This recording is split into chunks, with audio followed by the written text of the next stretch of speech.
우리 하나님 아버지와 주 예수 그리스도로부터 오는 은혜와 평강이 여러분들과 함께 하시기를 바랍니다. 우리 함께 인사하시겠습니다. 추운 겨울에도 건강하셨죠? 건강하게 지내십시다. 그렇게 인사하시겠습니다. 추운 겨울에도 건강하셨죠? 건강하게 지내십시다. 다시 한번 인사 나누실 때에는 내 삶의 주인은 예수님이십니다. 이렇게 인사 나누시겠습니다. 내 삶의 주인은 예수님이십니다. 내 삶의 주인은 예수님이십니다. 다시 한번 인사 더 나누실 때 우리 큰 소리로 옆 사람들, 앞 사람들, 뒷 사람들과 인사 나누겠습니다. 주님 아니면 안 되는 인생이 됩시다. 그렇게 인사 나누시겠습니다. 주님 아니면 안 되는 인생입니다. 주님 아니면 안 되는 인생이 되시기 바랍니다. 어느 마을에 마음이 착하고 선한 일을 많이 하는 그런 의사가 살았습니다. 많은 사람들이요, 그 사람을 존경하고 흠모한 나머지 저 사람이 혹시 천사가 아닐까, 하늘에서 내려온 천사가 아닐까라는 그런 생각이 들 정도로 착한 그런 의사가 있었습니다. 그런데 이상하게도요, 이 의사가 이 동네에 이사 온 다음으로부터 아주 밤마다 아주 무섭고 끔찍한 일들이 벌어지기 시작합니다. 어떤 땐 살인이 일어나고요, 어떤 땐 불이 나기도 했습니다. 절도도 일어나고 또 소녀유괴 등 아주 생각만 해도 끔찍한 일들이 그 마을에서 곳곳에서 벌어지는 겁니다. 밤마다 일어나기 때문에 많은 사람들이 밤마다 나가기를 꺼려했고요, 또 주민들은 이 범인이 어서 속히 잡히기를 간절히 기다렸습니다. 어느 날 그 마을에 칼경이라고 하는 유명한 사람이 살해됩니다. 단장 그 지팡이에서 맞아 죽게 되었는데, 그 단장을 가만히 조사해 보니까 앤더슨이라고 하는 변호사가 언젠가 지킬 박사라고 하는 그 의사에게 준 그 지팡이를 알게 되었습니다. 그래서 그 지킬 박사를 찾으려고 여러 수소문을 했지만 아무리 찾으려고 해도 찾을 수가 없게 됩니다. 그래서 빈집인 줄 알고 문을 부시고 들어가 봤더니 지킬 박사의 옷을 입고 자살한 하이드라고 하는 사람이 죽어 있는 겁니다. 결국 천사같이 착한 사람이 지킬 박사와 같이, 또 지킬 박사와 같이 천사와 같이 착한 사람이 악마와 같은 그런 하이드라고 하는 사람으로 변했다라고 하는 겁니다. 지킬 박사는요, 이상한 약을 먹고 마음도 얼굴도 흉악해져서 하이드란 사람이 되어버린 겁니다. 그래서 밤마다 그런 끔찍한 일을 범하다가 결국 자신의 정체성을 알고 난 나머지 자살을 하게 됩니다. 이 이야기는 스티븐슨이라고 하는 지킬 박사와 하이드라고 하는 그런 이야기에 나오는 이야기입니다. 이 소설이 지금까지도 아주 명작 소설로 분류되기도 하는데요, 왜 명작 소설이라고 하냐면 누구나 사람의 마음 속에는 이 두 가지의 마음이 있다라고 이야기를 합니다. 선한 성품과 지극히 악한 성품이 있어서 이중인격자 혹은 위선자가 되기 쉽다라고 하는 겁니다. 우리 모두가 좀 조심해야 될 것은요, 우리 마음속에 있는 누구나 선한 지킬 박사도 될 수도 있고 악한 하이드가 될 수 있다는 그 가능성을 저와 여러분들이 가지고 살아가고 있다는 겁니다. 이것은 우리가 참으로 두려워하고 항상 경계해야 될 일입니다. 오늘 2016년을 맞이하면서 우리 덕수교회 표 그리스도가 주인 되시는 교회 두 번째 표 설교로 내 삶의 주인은 이라고 하는 그런 부제를 제가 정했습니다. 사랑하는 우리 성도 여러분, 여러분들의 삶의 주인은 누굽니까?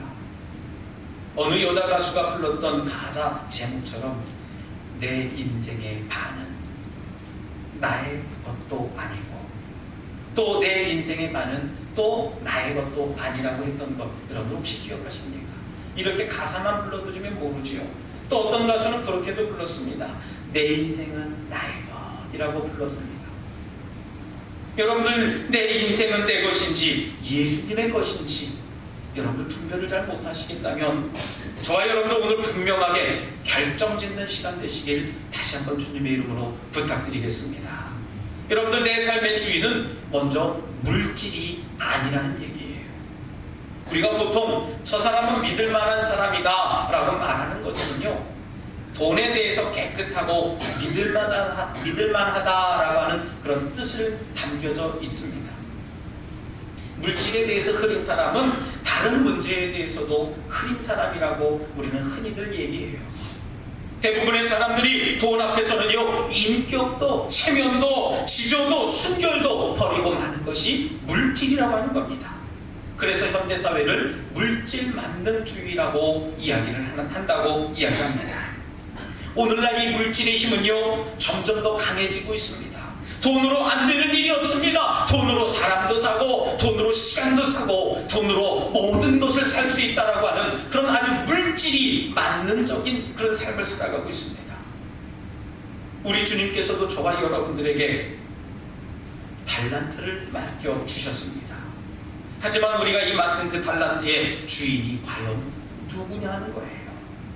내 호주머니에 있는 그 달란트, 내 속에 있는 내 능력의 달란트, 그 주인이 과연 내 것이냐 주님의 것이냐 하는 것입니다. 주님께서 내게 맡겨주셨으니까, 주님의 손을 떠났으니까 내 것입니까? 여러분 돈으로 어디든지 갈 수 있지만 천국은 갈 수 없답니다.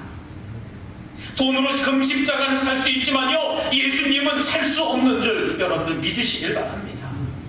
돈으로 금막 성경은 살 수 있지만요, 하나님 말씀을 소유하지는 못하는 줄 믿으시길 바랍니다. 물질을 사랑하는 것은 탐욕이라고 하는 형태로 나타나게 됩니다. 성경에서는 물질 자체가 나쁘다고 얘기하지 않아요. 부자가 되고 재벌이 되고 하는 것이 나쁜 것이 아니라 물질에 집착하는 것이 하나님보다 더 물질을 사랑하는 것이 나쁘다라고 하는 거예요. 지나치게 물질에 집착하고 물질을 사랑하게 되면 평안을 잃어버리게 된다는 것입니다. 그렇기 때문에 하나님께서는 저와 여러분들에게 물질에 대한 경계를 해주셨다는 얘기예요. 다음은 내 삶의 주인은 내가 아니라는 얘기입니다. 우리 인간은 사랑의 대상을 향해서 집착하는 경향을 보이게 됩니다. 사랑하게 되면 사랑이라고 하는 이름으로 인해서 그 사람을 구속하고 집착하는 경우가 더 있다는 얘기예요. 그 대상을 진정으로 사랑하고 있다라고 착각하고 있다는 겁니다. 진정한 사랑은요, 자기 중심적으로 사랑하지 않아요. 사랑이 집착되는 이유는 자기 중심적인 사랑이기 때문에 그렇다라고 하는 겁니다. 요즘 주말 저녁에 방송되는, 여러분들 텔레비전 보십니까? 내 딸 금사월. 여러분 혹시 보시나요? 좀 늦게 시작해서 여러분들 안 보시는 분들도 계시겠습니다만은, 저는 그 드라마를 보면서 마음이 참 안 좋지가 않습니다. 아니, 사람이 나빠도 어떻게 그렇게 나쁜가라는 생각이 들어요. 거기에 나오는 아주 악녀가 있습니다. 해상이라고 하는 그 여자 그 주인공인데, 저는 그 해상이를 보면은 안타깝기도 하고 마음이 아프다가도 이해가 되기도 합니다. 때때로는 끔찍하기도 해요. 해상이는요, 부모님이 계시지 않아서 어려서부터 보육원에서 자랍니다. 2명의 같은 또래 친구와 단짝 3자매로 유년 시절을 지냅니다. 보육원이 붕괴되는 사고로 인해서 이 3명의 친구들이 각자 뿔뿔이 흩어집니다만은, 이 해상이는요, 두 친구에게 그만 자기 자신이 버림받았다라고 생각을 합니다. 유독 욕심이 많은 아이였기 때문에 이 두 친구로부터 많은 왕따를 당했을 수도 있어요. 그래서 다른 친구들과 진실한 사랑을 나누지 못합니다. 그 친구에게 관심을 얻으려고 사랑하는 척했습니다. 관심 받으려고 열심히 그들을 아끼는 척했다는 얘기예요. 그런데 문제는 지금입니다. 10수년이 지금 어른이 되었는데요, 자신의 욕심을 이루기 위해서 남을 한없이 짓밟습니다.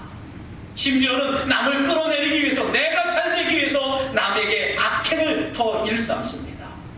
지난주에는 어떤 이야기가 있었냐면요, 자기가 결혼하기 위해서 그 사랑하는 그 친구까지 죽임을 당하고 죽이기도 하고 그 친구를 버리는 장면이 등장하게 되었습니다.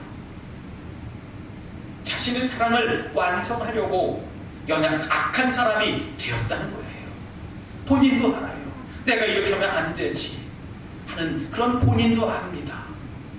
하지만 때때로 돌이키려고 하면 너무 멀리 왔기 때문에 돌아가지 못하는 모습을 보게 됩니다. 무엇이 이 해상이를 그렇게 만들었습니까? 내 삶의 주인은 나라고 생각해서 그래요. 나만 행복하면 된다 그렇게 생각을 했습니다. 내가 행복하면 상대방은 어떻든 간에 나만 행복하면 된다라고 생각을 했습니다. 어떤 사람을 사랑한 것 같지만요, 알고 보면 나 자신을 사랑한 거예요. 사랑하는 성도 여러분, 자아가 깨지지 않으면요, 우리들 삶에 새싹이 나타나지 못하는 겁니다. 대부분의 성도들이 능력 있는 믿음 생활을 하지 못하는 이유가 여기에 있다는 거예요. 자아가 깨지는 것을 두려워하기 때문에 그렇습니다. 자아가 죽으면 난 끝장이라고 생각합니다. 자아가 죽으면 나는 아무것도 안 된다라고 생각하고 있어요. 자아가 죽으면 나도 죽는 건가? 라고 생각하기 때문이라는 얘기입니다. 하지만 여러분, 자아가 죽게 되면요, 내 안에서는 주님이 살아 역사하는 줄 믿으시길 바랍니다. 내 자아가 죽는 순간 하나님은 그 안에서 살아난다는 얘기입니다. 내 자아가 죽으면요, 주님이 내 삶의 주인이 되는 거예요. 내 자아가 죽으면 주님이 살아나는 줄 다시 한번 믿으시기를 바랍니다. 내 자아가 죽을 때에 주님을 만나게 되는 겁니다. 내 자아가 죽을 때에 주님을 인격적으로 만날 수 있다는 사실을 여러분들 믿으시길 바랍니다. 그런데 이상한 거는요, 주님을 인격적으로 만나게 되면요, 말씀을 읽을 때나 말씀을 듣게 될 때에 내 자존심이 자꾸 드러나게 됩니다. 내 자존심이 자꾸 상처를 입어요. 말씀을 읽으면요, 읽은 상태에서 내 자존심이 깎여집니다. 하나님 말씀을 들게 되면요, 그 말씀이 나에게 하는 말씀 같다, 그 말씀이 나를 치는 말씀 같다라고 얘기를 합니다. 그것이 은혜인 줄도 모르고 말입니다. 이상하게도 하나님을 만났다고 생각했는데 하나님의 말씀이 내 속에 쭉 들어와서 내 삶을 자꾸 후벼파고 긁어냅니다. 여러분, 그러나 그때가 진정 예수님께서 내 마음의 주인이 되어주시는 때라는 사실을 믿으시길 바랍니다. 그걸 아셔야지 됩니다. 여러분들이 말씀을 읽고 묵상하고 말씀을 들을 때 자존심이 상하면요, 그때 아멘 하시기 바랍니다. 하나님께서 여러분들의 삶을 새롭게 역사해 주신다는 말씀이에요. 제가 요즘에 많은 과거를 좀 회상하고 있습니다. 2011년 2월쯤인가요? 제가 우리 덕수교회 부임하고 한 달이 조금 지나서 제가 이제 목사안수 받기 위해서 중부연에서 실행하는 그 목사안수 예정자 수련회를 다녀왔습니다. 이제 계산중앙교회에 모여서 이제 이 가운을 입고 빨간색 이 스톨, 이 영대를 메고 사진 촬영을 합니다. 목사 안수 받기 전에 사진 촬영을 해서 안수식 날 이제 그 영상에 쭉 나올 수 있게끔 하는 그런 작업을 먼저 실시합니다. 저도 이제 촬영을 하려고 이제 이 가운을 입고 이제 그 예배당 안에서 이제 제 차례를 준비하는데 누군가가 큰 소리로 저를 불러요. 야, 김장호! 가서 커피 한 잔 타와 그러더라고요. 그래서 제가 가만히 이렇게 뒤를 봤더니 대학원에서 같이 공부를 했던 저보다 5살이 많은 형입니다. 주변에 저보다도 나이 어린 사람들이 많아요. 제가 대학원을 제 대학원 동기들이 약 80명 정도가 있는데 그 중에서 제가 이제 제 나이가 약 한 20번째 정도 됩니다. 그러니까 20번째 정도로 나이가 좀 있는 편이었었습니다.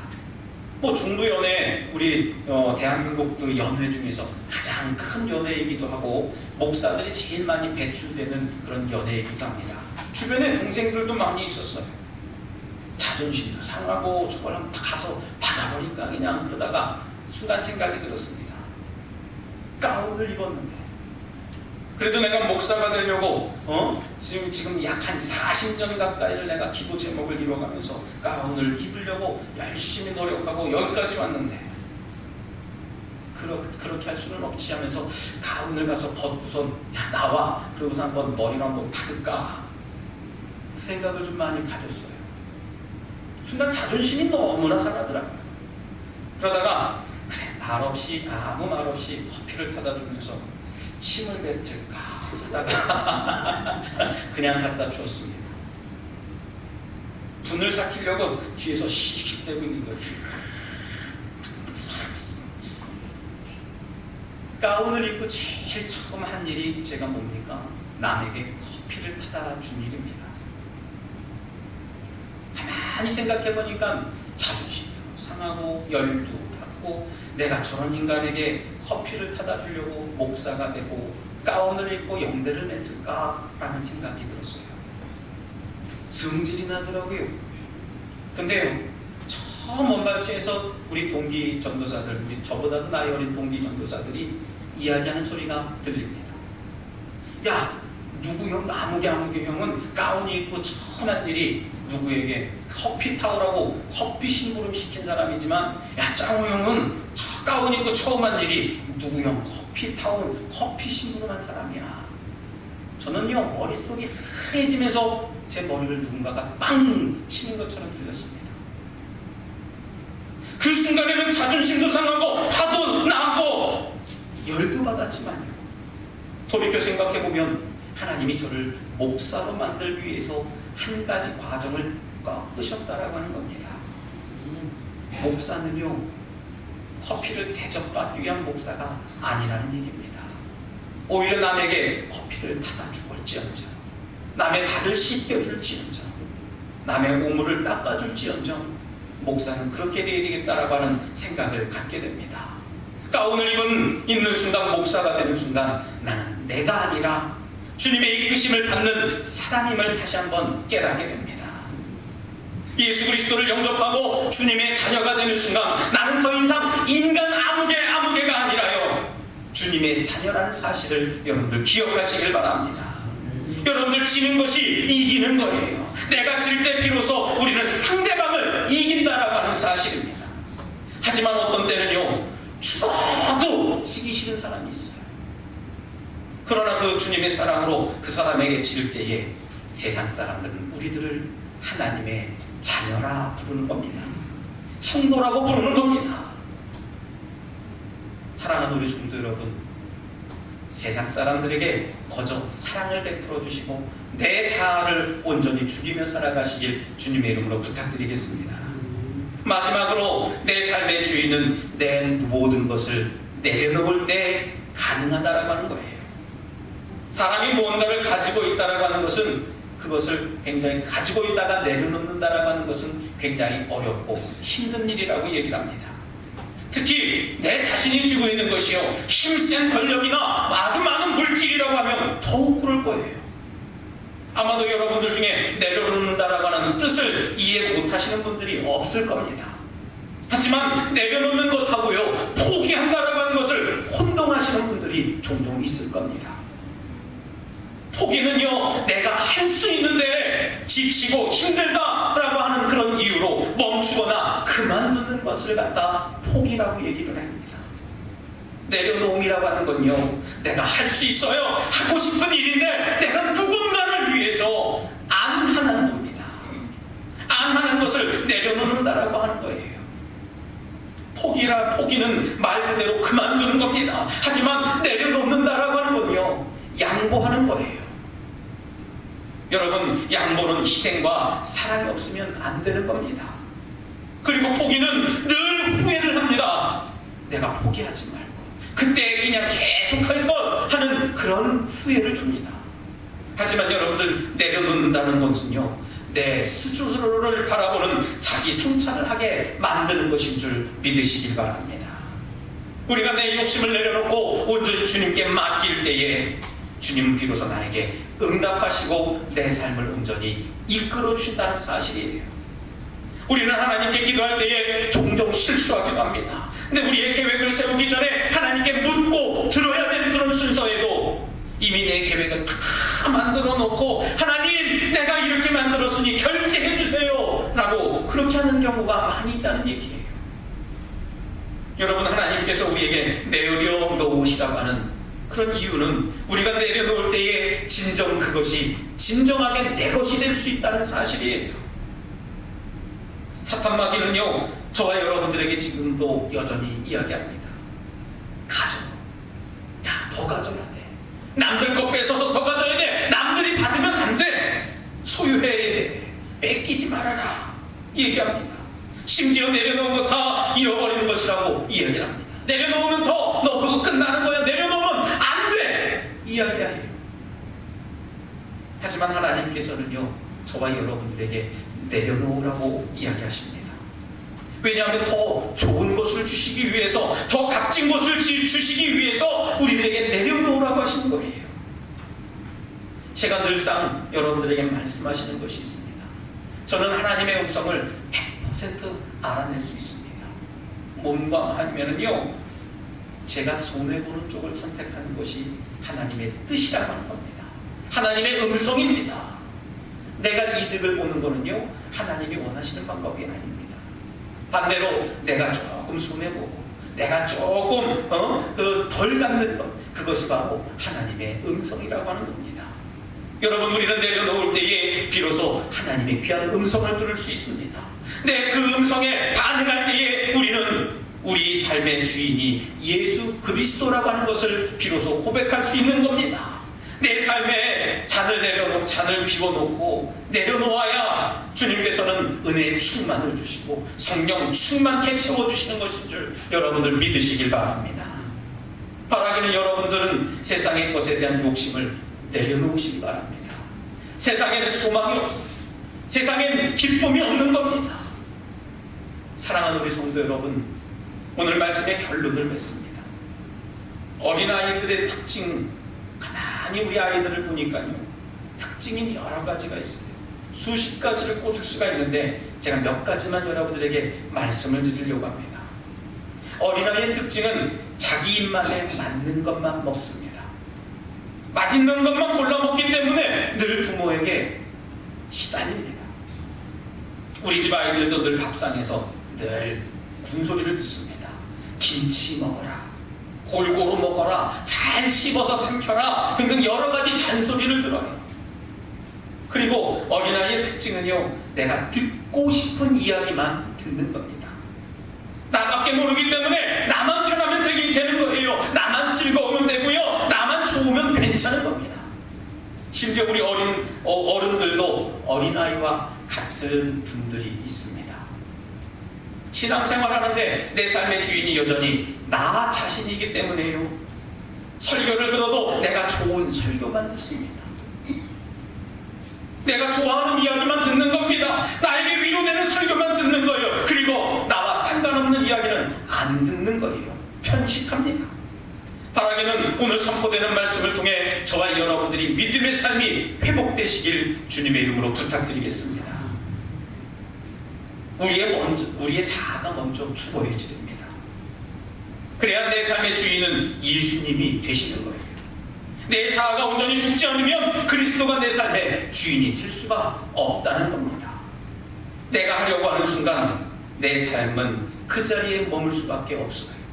온전히 내 모습을 내려놓고 내 소리를 최대한 줄여놓고 하나님의 음성에 귀 기울이며 주님의 이끄심을 따라 살아가는 우리 독수교회 성도님들 되시길 바랍니다. 그래서 금년 2016년은 우리 모든 성도들이 온전히 그리스도가 주인 되는 삶을 살아가시길 주님의 이름으로 거룩하게 축원합니다. 모든 지각에 뛰어난 하나님의 평강이 그리스도 예수 안에서 너희 마음과 생각을 지키시리라. 아멘. 우리 이 시간 함께 결단의 기도를 드릴 때, 주님, 내 삶의 주인이 되어 주시옵소서. 내 마음에 오셔서 나를 이끌어 주시옵소서. 나를 인도하여 주시옵소서라고 이 시간 결단의 기도를 드리겠습니다. 할렐루야. 사랑과 내가 충만하신 하나님 감사합니다. 하나님, 내 삶의 주인이 되어 주시옵소서. 이 시간 내 마음속에 찾아와여 주셔서 내 삶을 이끌어 주시고 내 삶을 인도하여 주시옵소서. 그래서 하나님 성령의 이끌림을 받는 그런 거룩하고 복된 삶을 살게 하시고 내 삶의 주인은 온전히 예수 그리스도이심을 고백하며 살아갈 수 있도록 아버지 역사해 주시옵소서. 하나님만 온전히 바라보며 나가기를 원합니다. 신실하신 하나님, 거룩하신 하나님, 존귀하신 하나님, 나의 주인 되어 주시옵소서. 내 삶의 주인 되어 주시옵소서. 주님 주시옵소서.